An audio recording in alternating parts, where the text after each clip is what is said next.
안녕하세요. 아토피와 싸우는 사람들 진행하는 오원장입니다.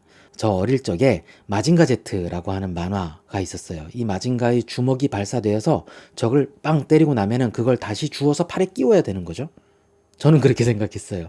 왜냐면은 양손의 주먹이 다 발사되면은 얘가 자동으로 돌아와서 붙는 게 아니니까 한쪽 팔로 그 떨어진 미사일 같은 그 주먹을 다시 끼워서 붙여야 되는 거잖아요. 그런데 최근에 와서 이거 다시 보니까 이게 알아서 돌아와서 자석처럼 딱 달라붙더라고요. 마징가 제트가 아무튼 그 시작이었던 것 같아요. 그 후로 많은 로봇들이요, 이 로켓 펀치라고 했죠. 주먹을 미사일처럼 날렸던 것 같아요. 그러니까 다시 말하면 물건을 잡는 이 손이 날아가서 적을 때리는 무기 역할도 하는 거죠. 우리가 지난 시간 공부한 항체라고 하는 거, 안티바디, 이뮤노글로불린이죠. 이것도 마징가 주먹하고 비슷해요.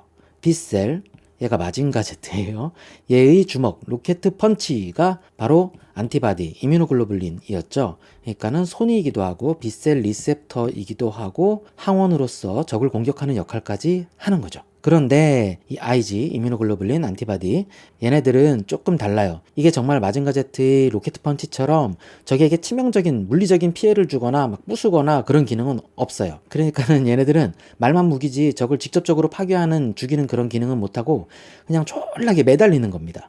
그리고 사실 이 비셀이라는 애들도요, 이 항체를 만드는 것 외에는 특별히 별다른 기능이 없어요. 하지만 이 항체에 의한 면역이 우리 몸의 면역체계, 그러니까 턱뼈가 있는 고등생물에게만 존재하는 체액성 면역이라고 하는 그 사실이 너무 중요하다는 거죠. 그런데 두둥, 우리가 비셀을 공부 안 하고 바로 아미노글로불린 이쪽으로 넘어갔더라고요.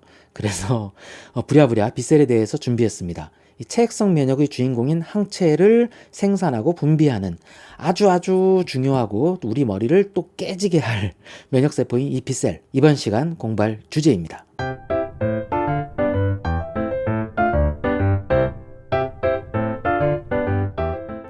B셀의 성숙은요, 대부분 골수 안에서 진행돼요. 혈관을 타고 흉성까지 가서 교육받고 성장한 다음에 졸업해서 다시 혈관으로 나가는 걔네들 뭐였죠? T셀이죠. 걔네들하고는 다르다는 거예요. 여기 보면은 플러리포텐트 헤마토포에이틱 스템셀 HSC인데 앞에 플러리포텐트, 이 만능이라는 형용사 붙었죠. 예전에는 이거 멀티포텐트라고 했었어요. 다능성 조혈모세포라고 돼 있었는데요. 그것보다 조금 더 다양하게 분화가 가능한 상태를 말합니다. 이 플러리포텐트는요. 뭐 이보다 더 상위 개념을 얘기하자면 뭐 토티포텐트 그런 것도 있는데요. 전능성이라고 해서. 아무튼 이런 단어들에 너무 집착하실 필요는 없고요. HSC 여기서 시작이다라는 점만 기억하면 좋을 것 같아요. 자, 이 골수 안에서 조혈모세포 HSC 얘네들이 만들어져요. 얘네들의 마커는 CD34예요. 얘는 장차 뭐든 될 수 있는 참 좋은 시절의 그런 아이들이죠. 적혈구도 될 수 있고 혈소판도 될 수 있고 과립구 땡구리 삼형제도 될 수 있고 마크로파지 대식세포도 될 수 있고 비만세포 마스트셀도 될 수 있고 뭐든 될 수 있는 그런 애들이에요. 아무튼 이 HSC 중에서 장차 림프구라고 하는 군인이 될 애들은 분열 과정에서 CLP 커먼 림포이드 프로제니터, 이 공통 림프 전구세포가 됩니다. 어떻게든 성장하기 위해서는 중간에 다 그 조상세포, 즉 전구세포, 프로제니터 단계를 거치게 돼 있어요. 그리고 이 B셀의 성장 과정은요, IG, 이뮤노글로불린, 즉 BCR, B세포 수용체죠. 얘네들이 성장 레벨에 따라서 몇 단계로 구분되는 겁니다. 어차피 B셀의 최종 성장 목표는 병원체를 찾아서 항체를 분비하는 형질세포로 분화하는 거잖아요. 그러니까 B셀의 발달 과정에서는 이뮤노글로불린, 즉 BCR의 헤비체인과 라이트체인의 유전자 분절의 재배열이 되어서 무수히 많은 항원에 대한 자신만의 특이성을 가진 항체를 만들어내는 그게 가장 중요한 겁니다. 그래서 결론부터 좀 말씀드리자면요. 결국 항체를 만드는 과정, 즉 항체를 구성하는 유전자 분절의 재배열 과정이 바로 B셀의 골수 안에서의 성장 과정인 셈입니다. 각 단계를 미리 살짝 설명드리자면은 프로 과정이 있고 프리 과정이 있고 그 다음에 임머처 미성숙 과정이 있어요. 그 상태에서 혈관을 타고 이제 나가는 건데요. 이 프로 과정은 이뮤노글로불린의 헤비 체인을 만드는 거고 프리 과정은 이뮤노글로불린의 라이트 체인을 만드는 거고 그렇게 해가지고 이뮤노글로불린 M이 만들어지는 그 상태가 임머처, 그러니까 미성숙 B셀이라고 해요. 이렇게 되는 겁니다. 근데 이 과정이 좀 복잡해서 그 설명에서 머리가 깨지는 겁니다. 자, 조금 더 자세하게 들어가 보겠습니다.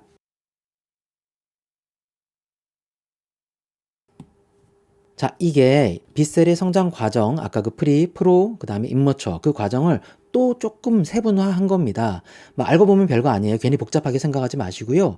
이 프로비셀은 얼리하고 레이트, 그러니까는 전기하고 후기로 나뉘고요. 이 프리비셀은 라지, 스몰, 그렇게 아주 뭐 컸을 때 그리고 작아졌을 때 그렇게 나누는 정도입니다. 여기가 프로 단계, 여기가 프리 단계. 이 그림에서 보이는 프로비셀 단계, 여기도 프로비셀 단계죠. 한글로는 이게 비셀 전구체 단계라고 해석하는데요. 아무튼 이 프로 단계에서는 이뮤노글로불린의 중쇄, 헤비체인의 유전자 재조합이 일어나는 거예요. 지난 시간에 다룬 이뮤노글로불린 그 구조에서 두 가지 체인 중에서 안쪽을 구성하는 헤비체인, 바깥쪽에는 라이트 체인이 있었죠. 그 중에서 이 파란색, 얘의 유전자가 재배열되는 거예요. 순서로 보자면은 항상 헤비 체인 먼저 유전자 재배열 일어난 다음에 라이트 체인의 유전자 재배열이 발생하거든요. 여기서 중요한 그런 내용이 나옵니다. 바로 유전자 재조합입니다. 이 그림 절대 쫄지 마세요. 이거 상당히 복잡하고 어려워 보이지만 여러분도 잘 아시다시피 제 수준에서는 아주 간략하게 보고 넘어가도 될 거예요. 유전자 재구성이라고 하는 거는 DNA 라는 실을 꼬아서 붙이고 자르고 뭐 다시 끊고 다시 붙이고 하는 그런 과정입니다. 즉 이 그림에서의 IgH랑 Ig카파, Ig람다 이거는 BCR 즉 이뮤노글로불린의 DNA를 구성하는 유전자 조각들을 그린 거고요. 이 밑에 두 개 이거는 TCR, T셀 리셉터를 그린 거예요. 이 B셀, T셀이 수용체를 구성하는 DNA 구성이 변한다는 겁니다. 결국 B셀과 T셀의 리셉터들 만드는 과정 얘기예요. 자, 이쪽을 보면은 왼쪽에 노란색 박스 있죠. V라고 돼 있죠. V1부터 Vn수까지 여러 개의 V 유전자 조각이 있고요. 이건 베리어블의 약자입니다. 그리고 그 다음에 이뮤노글로불린의 헤비 체인과 그리고 TCR의 B 체인, 얘네들은 D 유전자 조각이 있죠. 이거는 디버서티입니다. 다양성을 얘기하는 거죠. 그리고 모두 다 또 이 연두색 J 유전자 조각이 있어요. JJJ. 얘는 개수가 50개까지 있네요. 아무튼 이 개수도 각각 다 달라요. 그게 잘라지고 섞이고 막 뭉뚱그려지는 그런 과정입니다. 이때 자르고 붙이고 할 때 그 가위, 접착제, 뭐 그런 아무튼 붙이고 끊고 하는 일을 해주는 그러한 효소를 리콤비네이즈 효소라고 합니다. 그 중에서 RH. 이거는 리콤비네이션 액티베이션 젠, 즉 재조합을 활성화시키는 유전자의 약자입니다. 이 RH1이라는 애가 RSS. 이거는 리콤비네이션 시그널 시퀀스, 그러니까 재조합 신호 서열이라는 것과 결합을 하거든요. 그렇게 결합해서 DNA를 자르고 RH2가 이제 나타나서 RH1을 안정시키고 잘려나간 DNA 조각의 TDT, 그러니까 이 말단의 디옥시뉴클레오타이드 전달 효소가 여러 개의 염기를 무작위로 막 붙이고, 참고로 여기에 헤어핀, 그러니까 머리핀 구조의 연결 그런 거하고 뉴클레오타이드 P, 뭐 N, 걔네들이 뭐 에디션, 그러니까 첨가 과정이 항체의 다양성을 제공하는 기전으로 작동하는 그런 내용이 일반적으로 면역학 책에서 자세하게 다뤄지거든요. 하지만 우리 모두 무병장수하고 건강 100세를 누려야 되잖아요. 그래서 자세한 내용은 패스하기로 합니다. 자, 다시 아까 그림으로 돌아갈게요. 얼리 프로비셀 이 단계에서는 헤비체인의 디버서티, 즉 D 유전자 조각하고 조이닝 유전자, J 유전자의 조각의 섞임과 연결이 일어나요. 얼리 쪽에서는 DJ가 재조합이 일어난다는 겁니다. 그리고 레이트 프로비셀 단계, 후기 전구 비세포 단계라 그러거든요. 이거 한글이 더 어렵죠. 아무튼 이때에는 이 재배열되어서 완성된 DJ 막대에 여기에 V, 베리어블 쪽 유전자 조각이 다시 섞이고 연결되어서 재조합이 일어나는 겁니다. 그렇게 요 단계까지 헤비체인 막대기가 완성되었다고 보는 거예요. 그거를 뮤체인이라고 해요. 이 완전한 이뮤노글로불린이 되려면은 라이트 체인까지 붙어야 되잖아요. 그런데 아직 큰 뼈대 헤비 체인만 만들어져 있는 거예요. 아직은 불안정한 상태입니다. 프로 단계는요. 그래서 구조상 라이트 체인하고 비슷한 짭퉁 체인 하나를 만들어서 얘네들을 대체합니다. 그거를 대체 경세 SLC 서로게이트 라이트 체인이라 그래요.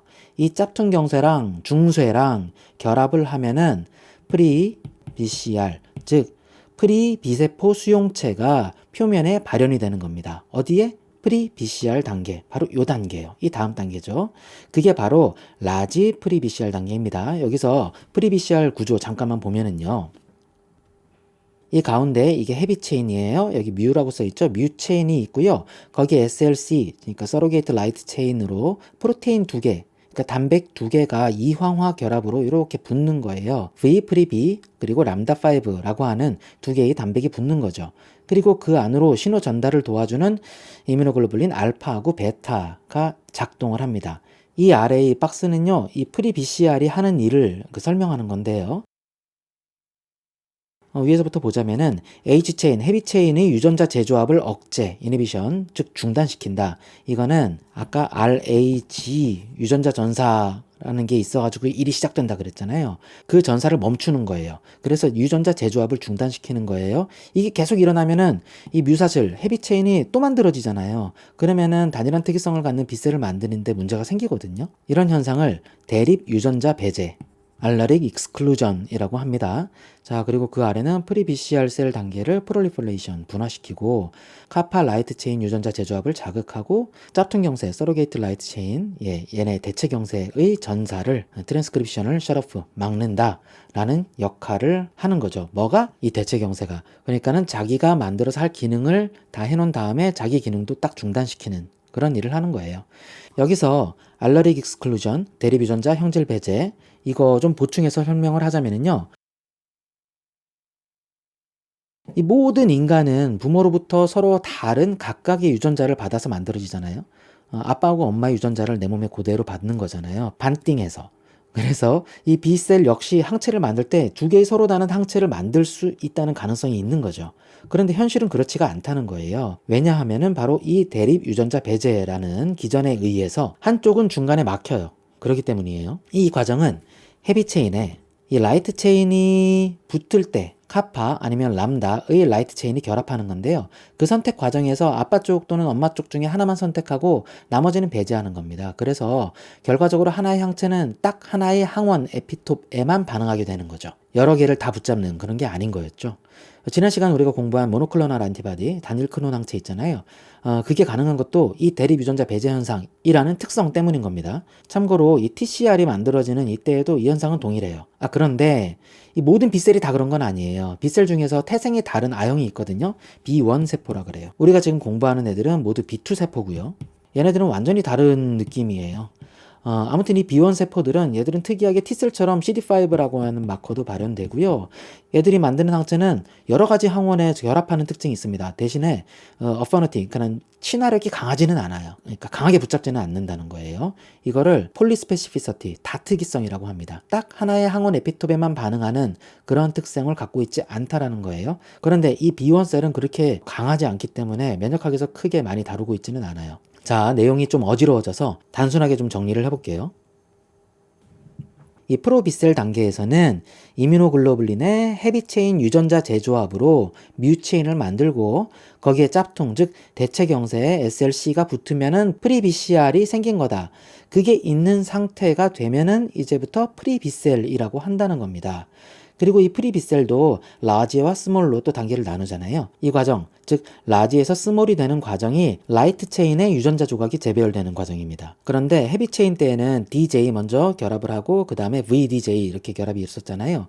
그런데 라이트 체인 때는 D 조각이 없어요. 디버서티 조각이 없다는 거예요. 그러니까 V랑 J만 재조합되어서 배열되는 겁니다. 여기서는요, 라이트 체인의 카파 먼저 재배열해보고 정상적인 카파 체인이 만들어지지 않으면 그 다음에 람다 유전자 조각들이 재배열되어서 이미 완성되었던 헤비 체인의 그 뮤 체인과 결합을 하고 이 완성된 이뮤노글로불린이 B셀의 세포막으로 나가서 자리를 잡게 된다. 그러면은 막에 결합된 막결합 IgM 이 완성되는 겁니다. 그러면은 미성숙 B셀, 임머처 B셀 하나가 드디어 탄생하는 거죠. 이후 애들은 뭐 림프노드나 스플린, 비장이나 장애에 있는 페어스 패치 같은 2차 림프 기관으로 이동을 해요. 이 과정에서 세포 표면에 IgM 말고 IgD 하나가 더 생깁니다. 자, 이 과정이 도대체 얼마나 중요하길래 이렇게 어렵게 유전자 조각 재조합까지 공부하면서 설명을 해야 되는지 책을 원망해봤자 아무 소용이 없고 그 의미를 좀 그래도 찾아보자면은 VDJ의 재조합과 VJ 그리고 카파 람다 그런 것들이 만들어지는 그러한 과정이 있기 때문에 절대로 셀 수가 없는 종류의 다양성을 가진 이물질, 즉 병원체에게 딱 맞아떨어져서 대응하는 그러한 항체를 만들 수 있다는 거예요. 그러니까 우리 몸 안에 있는 이뮤노글로불린은 우주의 별들만큼 제각각의 형태를 가진 다양한 애들이 있다는 거죠. 그런데 이렇게 대단히 복잡한 제조합 과정을 거쳐서 만들어진 B셀들이 몇 개나 쓸모가 있는지는 몰라요. 그래서 이게 대단히 비효율적인 과정이라고 설명하기도 합니다. 그래도 이 대단함을 어떻게 말로 표현할 수는 없잖아요. 그래서 다음 표를 보고서 다 같이 다시 한번 깜놀 해보는 걸로 하겠습니다. 이 그림은 TCR하고 BCR의 리셉터가 수용체가 얼마나 다양한 우리 몸에서 유전자 조각의 조합을 만들어내는지를 설명하는 겁니다. 이 이뮤노글로불린은 BCR이고 TCR 여기 있죠. B셀의 이뮤노글로불린의 헤비체인에서 V, D, J 여기에서 유전자 조각이 V만 해도 45개, D 23개, J 6개 이것들이 서로 곱해져야 되는 거예요. 지금 경우의 수를 얘기하는 겁니다. 그리고 카파 람다 라이트 체인 만들 때죠. 이것도 서로 곱해야 돼요. 30 곱하기 4, 35 곱하기 5 이거에서 답이 나온 이 n수와 이 n수를 또 곱해야죠. 그러면은 엄청나게 많은 숫자가 나오는 거죠. TCR도 똑같아요. 45 곱하기 50, 48 곱하기 2 곱하기 12 이것들을 한 거를 다시 또 곱해줘야죠. 여기에 combinatorial diversity 즉 조합의 다양성 그러니까 가능한 VDJ 조합의 수는요. 이뮤노글로불린 같은 경우에는 3 곱하기 10의 6승 그리고 TCR은 6 곱하기 10의 6승 그리고 맨 아래 정터널 디버서티 접합 다양성을 포함한 포텐셜 레퍼토리 그러니까 잠재적 레퍼토리 이거는 거의 무한대라고 봐야겠죠. 10의 11승, 10의 16승 뭐 이런 거 본 적도 없는 숫자고 볼 일도 없는 숫자죠. 뭐 거의 무한대라고 보는 겁니다. 하지만 실제로는 이렇게 많지는 않다고 해요. 아무튼 이렇게 B셀이 만들어내는 항체의 다양성은 엄청나다라는 정도만 이해하고 넘어가면 될 것 같습니다.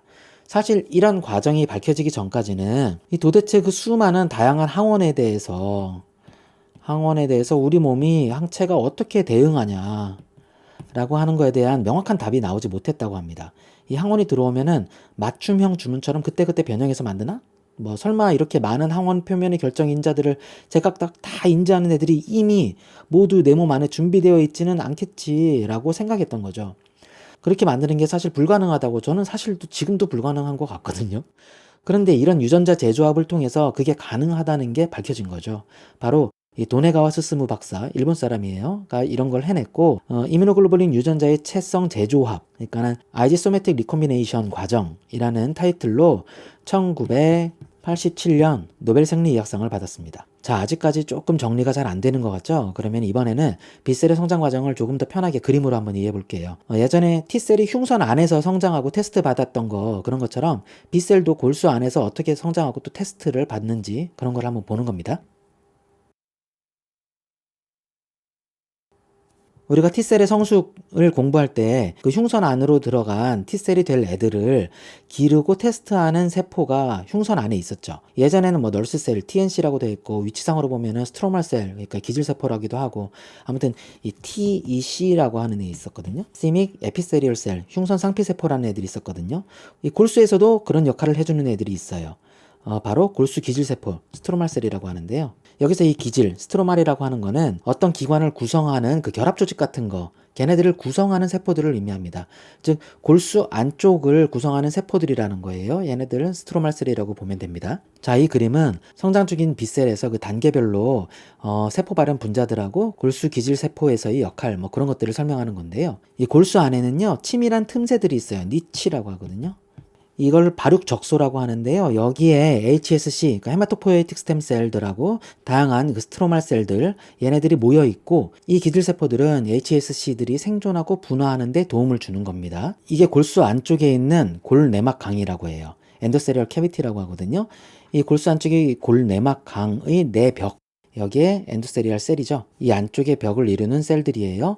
여기랑 이 조골세포, 오스테오블라스트 여기에 HSC가 딱 붙어 있어요. 얘도 HSC예요. 여기에 마치 수지상 세포처럼 생긴 얘네들을 렉티큘러 셀이라고 하는데 이거 골수 기질 세포겠죠? 아무튼 얘가 제시한 요 땡구리들 있죠. 이거가 CXCL12예요. 이거를 HSC가 붙잡으면서 프리프로비셀이 됩니다. 이 프리 아까 본 거는 얼리죠. 얼리프로비셀이 되는 겁니다. 요때 헤비체인이 D하고 J 유전자 조각 재조합이 되는 거죠. 색깔도 약간 연두색으로 변했네요. 그리고 나서 레이트 프로비셀이 되면서 VDJ 재조합이 만들어지고 헤비체인 즉 뮤체인이 만들어진 이후에 인터루킨 7 파란 땡구리 요거를 붙잡고 이때는 프리비셀이 되는 거. 이 과정은 뭐죠? 라이트 체인이 재조합이 만들어지는 거죠. 아무튼 이 그림은 조금 이상한데요. 다른 책에서 보면은요, 이 프리비셀, 얘네들이 표면에 인터루킨 7 리셉터를 발현하고 골수 기질 세포에서는 높은 농도의 인터루킨 7을 분비한다라고 설명이 되어 있거든요. 이 인터루킨 7에 의해서 자극을 받게 되면은 VLA4, 뭐 c-KIT 같은 결합 단백질 발현이 억제되면서 골수 기질 세포 표면에서 떨어지는 거예요. 그 전까지는 골수기질 세포에서 딱 붙어 있거든요. 그리고 그 후에 이뮤노글로불린 M이 세포막으로 발현된 미성숙 B셀이 되어서 혈관벽을 통해서 밖으로 나가는 거예요. 참고로 인터루킨 7, 얘네들이 없으면은 요 단계에서 성숙이 멈추게 되는 겁니다. 조금 더 자세하게 설명해 볼게요. 이 그림에서 이 노란 땡구리, 이 초기 HSC라고 보면 됩니다. 이 다능성 전구세포 단계, 여기에서 세포 표면에 보이는 FLT3, 이거 CD135예요. 이것하고 이 밑에 여기에 있는 게 본메로우 스트로말셀, 골수 기질세포예요. 이 골수 기질세포의 FLT3 리간드의 결합으로 HSC의 발달이 이제 시작이 되는 겁니다. 참고로 FLT3, 이거는 FMS like 티로신 키네이즈 클래스 3. 어렵죠. 티로신 키나제의 수용체 일종인데요. 이거하고 이 리간드하고 결합을 하게 되면은 이 신호가 전달이 되어서 FLT3의 티로신기가 연속적으로 인산화되는 거예요. 풀어서 이름을 붙이자면은 세포 표면 수용체 단백 인산화 효소입니다. 우리 예전에 T셀 액티베이션 할 때 잭스텟 이거 공부할 때 야누스 키나제 기억하실란가 모르겠는데 아무튼 그때 야누스 키나제는 P를 붙여주는 거였잖아요. 즉 세포의 수용체가 활성화되어서 세포 내에서 신호를 전달하는 체계에서 피가 막 붙고 떨어지고 그런 과정이 있었잖아요. 그런 작용들에 의해서 핵내의 유전자 변화가 결국에 발생하는 거였고요. 즉 어떤 세포의 증식과 분할을 변화를 일으키게 하는 수용체가 리간드랑 결합해서 그 과정의 스위치가 켜졌다는 겁니다. 뭔가가 시작됐다는 거죠. 이 그림에 등장하는 이 조만한 애들 요거 조금만 좀 볼게요. 여기서 CAMS, 이거는 세포 표면 분자, 셀 어디션 모레큘이라고 합니다. 세포가 어디 붙을 때 그냥 딱 달라붙는 그러한 단백질이에요. 세포가 그냥 붙지는 않으니까요. 그리고 이 노란 땡구이에 VLA4라고 있잖아요. 이거는 Very Late Antigen 4라고 하는 건데요. 이것도 세포 접착체 같은 거, 수용체 같은 거예요. 이게 VLA4가 VCAM, VCAM 이거를 붙잡는 겁니다. 이 VCAM 이건 뭐냐면은 Vascular Cell Adhesion Protein이라 그래서 혈관 세포 부착 단백질. 이것도 접착제예요. 림프구나 단핵구, 뭐 호상구, 호염기구 그런 애들이 혈관 내피에 이렇게 딱 붙는 거 그런 거를 매개하는 거예요. 이 노란 땡구이의 VLA4하고 이 스트로말 셀에 VCAM이 붙게 되면은 B셀로의 분화가 시작이 되는 겁니다. B셀 분화 시작이 뭐죠? IG 만드는 거잖아요. 그리고 조금 더 성숙한 노란 땡구리 여기부터가 얼리 프로비셀, B셀의 모양을 띠기 시작하는 거잖아요. 이때는 KIT하고 SCF라고 하는 게 나오는데요. 이 KIT는 CD117 마커입니다. 얘를 또 발현을 하는 거예요. 노란 땡구리가. 그러면은 얘는 뭐랑 결합하는 거다? SCF, 줄기세포인자랑 둘이 결합을 하는 거예요. 그러면은 이제 B셀의 본격적인 성숙이 제대로 시작되는 거예요. 즉 얼리프로 B셀이 되는 그 단계에서 발생하는 일들입니다. 이 골수 기질세포에서는 인터루킨 7도 나오고 CXC 리간드 12, 이 화학주성인자 등을 통해서 계속해서 이 B셀의 성장을 도와주는 거죠. 그리고 결과적으로 이머처 B셀이 되어서 혈관 밖으로 나갈 때에도 그냥 문 열고 나가는 거 아니고요. S1P 이런 수용체가 발현되어서 화학주성이에서 나가는 거예요. 참고로 각각의 단계가 완전히 독립되어서 딱 떨어지는 거라고 생각하면 많이 어려워져요. 자연스럽게 흘러가는 과정으로 어디서 어떤 것들이 신호가 켜져서 그 다음 신호가 유발되고 그 신호에 의해서 그 전 신호는 꺼지고 뭐 그런 것들이 자연스럽게 흘러가는 거라고 생각하면 됩니다. 자 그리고 B셀 성장 과정에서의 체크포인트, 우리말로 하면 뭐 검문소 같은 거 그런 게 있습니다. 흉선에서 T셀 그 성장 과정에서 양성 선택이 있었죠. 그때 기억해보면은 TC가 MHC 클래스에 제시하는 손을 잡을 수 있는 TCR이 그 애기 T셀들에게 만들어졌는가를 확인하는 거였잖아요. 그거하고 비슷하게 이 골수에서도 이 B셀 역시 그 BCR, 즉 B셀 리셉터, 이뮤노글로불린 걔네들이 잘 만들어지고 있는지를 중간중간 확인하는 일종의 검수 과정이라는 게 있는 겁니다. 그게 바로 체크포인트예요. 골수에서 B셀이 만들어질 때에는 두 개의 체크포인트가 있습니다. 비교적 좀 간단해요, 이거는. 빗셀 성장 과정에서 헤비 체인이 만들어졌는지 확인하는 거, 그거 하나 하고요. 그 후에 라이트 체인이 만들어졌는가, 그거 확인하는 거예요. 이 그림에서 보면은요, 이 헤비 체인 유전자 재배열, 이쪽이 일어나는 프로빗셀 과정이잖아요. 여기서 뮤 헤비 체인이 잘 만들어지고, 얘네들 뭐였죠? V3B 람다5 이거 짭퉁 서로게이트 라이트 체인 만드는 애들이었죠. 얘네들을 통해서 프리비슬 리셉터 요거까지가 잘 만들어졌는지를 확인하는 거예요. 그 조건이 다 됐는지를 확인하는 거죠. 멀쩡하게 생산되었으면은 이제 헤비 체인은 더 이상 유전자 재조합이 일어나지 않고 이 과정에 만약에 문제가 있다 그러면은 아포프토시스 되어서 죽는 거죠. 그 다음 단계로 넘어가면은 라이트 체인젠, 그러니까 경쇠의 유전자가 리어레인지먼트, 재조합되는 거죠. 이 과정에서는 이미 만들어진 이 헤비 체인의 뮤 체인과 그 옆에 카파 또는 람다, 이거의 라이트 체인이 멀쩡하게 만들어져서 붙고 그 옆에 이뮤노글로불린 알파하고 베타, 이것까지 세팅된, 즉 완전한 빗셀 수용체가 만들어졌는가 그거를 확인하는 거죠. 세포막으로 걔네들이 잘 나가서 세포막형 IgM 요거까지 잘 만들어진 거면은 미성숙 빗셀, 이쪽 임머처 빗셀이 되는 거고, 이거 제대로 만들어지지 않고 밖으로 발현 안 됐다 그러면은 빗셀 리셉터가 없다 라고 해서 아포프토시스 되는 겁니다. 이 밑에서 보면은 여기서 뭐 펑셔널 헤비 체인, 그리고 펑셔널 라이트 체인, 펑셔널 IgM, 즉 제대로 기능을 하는 헤비 체인이나 라이트 체인이냐 이뮤노글로불린 M이냐 이게 만들어지는 거를 체크하는 겁니다. 이게 바로 체크 포인트예요. 그리고 T셀이든 B셀이든 양성 선택, 포지티브 셀렉션, 그리고 음성 선택, 네거티브 셀렉션이라는 시험을 받게 됩니다. 개괄적으로 좀 얘기하자면은 양성 선택이라고 하는 거는 얘네들이 리셉터, 이게 팔이 나와서 뭔가를 붙잡느냐를 확인하는 것, 즉 리셉터가 멀쩡하게 잘 자랐느냐, 그래서 면역세포로서 얘들이 구실을 할 수 있는가를 확인하는 거죠. 그리고 음성 선택이라는 거는 얘네들이 만들어진 이 리셉터, 이 팔들이 셀프를 너무 강하게 붙잡느냐 아니냐 그걸 확인하는 거죠. 그러니까 자기 항원에 대한 인식, 즉 내 몸을 공격할 수 있는 가능성이 있는 애들을 없애는 그런 과정이 네거티브 셀렉션, 음성 선택이었죠. 이 T셀의 양성 선택은 MHC 클래스 1 또는 2에 결합하는 TCR을 가졌나를 본 거고, 이 B셀의 양성 선택은 프레BCR 또는 BCR, 얘네가 골수 내에서의 그 스트로말 셀들, 기질세포에서 제시하는 리간드와 결합을 하는가를 확인하는 거라고 설명하는 글도 있습니다. 그런데 이 B셀 성장 과정에서는요, 양성 선택은 없고 네거티브 셀렉션만 있다고 하는 견해가 그간 지배적이었어요. 근데 뭐든 시간이 지나면 조금 더 정리가 되겠죠. 그런데 저는 조금 전에 얘기했던 그 체크포인트 같은 거, 그런 것들이 결과적으로 B셀이 양성 선택 아닌가라는 생각도 들어요. 근데 뭐 저 따위가 뭐라고. 자, 아무튼 B셀의 음성 선택에 대해서 좀 알아보겠습니다. 골수에서 만들어진 미성숙 B셀의 75%가 자기 항원, 즉 내 몸을 구성하는 성분의 친화력을 갖고 있다고 합니다. 그럼 걔네들은 음성 신호를 받게 되어서 결국 죽거나 비활성화됩니다. 얘네들이 골수 밖으로 방출되면 큰 문제가 되는 거겠죠. 예를 들어 미성숙 B셀이 골수 안에서 정상 조직에 대해서 강한 결합을 하는데 유독 어떤 조직에서는 다양한 BCR이 다닥다닥 붙을 수 있는 여러 개의 항원을 제시한다는 겁니다. 그런 거를 다가 항원이라 그래요. 어떤 이 다가 항원의 표면에는 이 다양한 에피톱이 있는데 여기에 B셀들이 항체로 다 BCR로 다 갖다 붙어요. 우리 인체를 구성하는 세포 표면에는요, 이 풍부하게 당단백질이나 뭐 프로테오글라이칸이나 당지질, 걔네들은 이 다가 항원으로 작용할 수가 있거든요. 여기에 강한 결합 반응을 보이는 미성숙 B셀들이 있다는 얘기예요. 얘네들이 근데 골수 밖으로 나와서 혈관으로 나가면은 위험해지는 거겠죠. 그래서 진즉에 골수에서 잡아두고 밖으로 내보내지 않습니다. 그리고 이른바 수용체 편집이라고 하는 리셉터 에디팅입니다. 과정이 진행됩니다. 이 미성숙 B셀이 표면에 있는 IgM이 골수에서 제시하는 자기 항원을 인식하면은 이거 아닌가 보네 하고 IgM이 라이트 체인 유전자 조각을 막 다시 섞어서 재배열하는 거예요.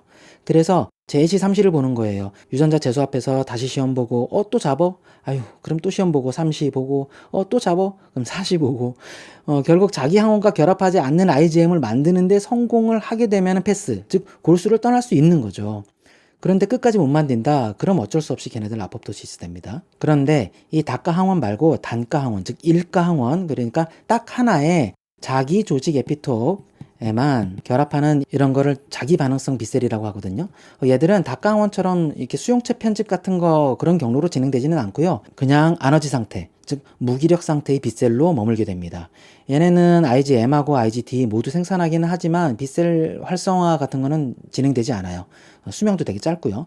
그래서 빗셀의 음성 선택을 조금 정리해 보자면은 닭가항원이든 뭐 일가항원, 단가항원이든 어쨌든 자기 항원에 반응하는 미성숙 빗셀들은 수용체 편집을 통해서 IgM을 바꿔서 패스하거나 아니면은 아포프토시스 되거나 아니면은 아너지 무기력해지는 겁니다. 어디에서? 골수 안에서요.